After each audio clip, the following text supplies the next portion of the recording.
Caller here and see who we got on this line.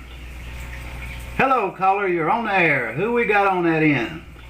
This is Larry calling from San Jose, California. Oh, you a meat cutter, ain't you, Larry? Yes, I am. Larry, it's nice for you to call in.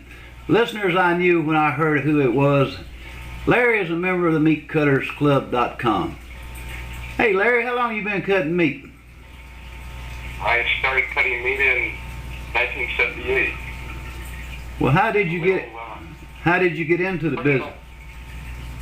Well, I had this pig in high school in 1977 when I had to have a project of some kind in my agriculture class. Could have been any animal or any crop, and I chose a pig. And when it was time to kill it, my father decided to do it himself. And prior to that, he bought a book on meat cutting, and he kind of taught himself. And I helped him, and as we were working together in the garage cutting up that pig, that's when the idea occurred to me, I want to be a meat cutter. So we went down to the local butcher shop and asked if they needed an apprentice or a cleanup boy, and they hired me, and that was the start of it all. You started in a business that's lasted you a lot of years, hasn't you? It sure is. First of all, it was just a little mom and pop shop, family-owned meat market in Morgan Hill, California. Well, Larry, how many shops have you worked in your career?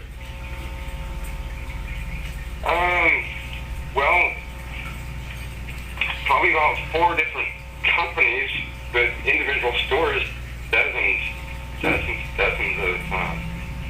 And when I worked for Knoxville Foods, I probably worked for about 10 of their stores, and I've worked at several Safeways on my day off.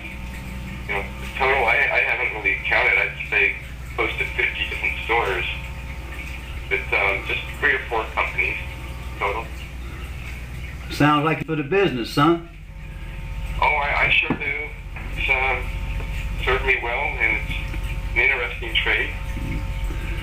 Well, Larry, how has it served you as far as a career goes? Well, I never got rich, but I've always had food on the table and pay all my bills easily, and got good medical, dental, vision benefits, lots of vacation. Well, I know you get a lot of vacations because it seems like every time I turn around, you on vacation. I'm actually one of the very lucky ones. I get 5 weeks per year.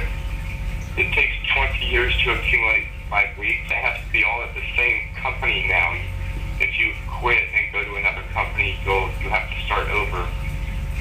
Fortunately for me, when I quit my job at Knoxville Foods in 2002, I got to take those industry service years with me to the current company. They don't allow that anymore. Huh. There's not a lot of people getting 5 weeks now. Yeah.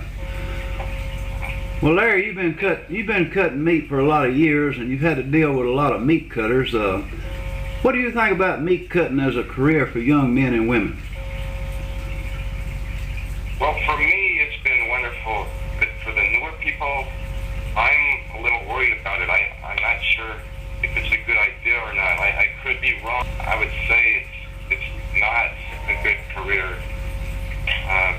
It might be a good way to put yourself through college when you're young and you just need something to pay the bills. But you are in California, right? Yes, I am. Well, I tell you, I know California is a little different from the rest of the country, especially the eastern coast, because the eastern coast is trying to hire meat cutters every day. Are they unionized in your area? Some parts is, some parts aren't. But I know, especially on the eastern coast, from North Carolina up to New Jersey, they're desperate for meat cutters. It's not like that at all out here right now. Well, like I say, it's probably because of the difficulties y'all having in the state out there, probably. Well, Larry, I'm running out of time here. I appreciate you calling in, and We'll catch you on the message board there in the MEATCUTTERSCLUB.com. Okay, thank you for taking my call. Hey, you're welcome, son. Thank you.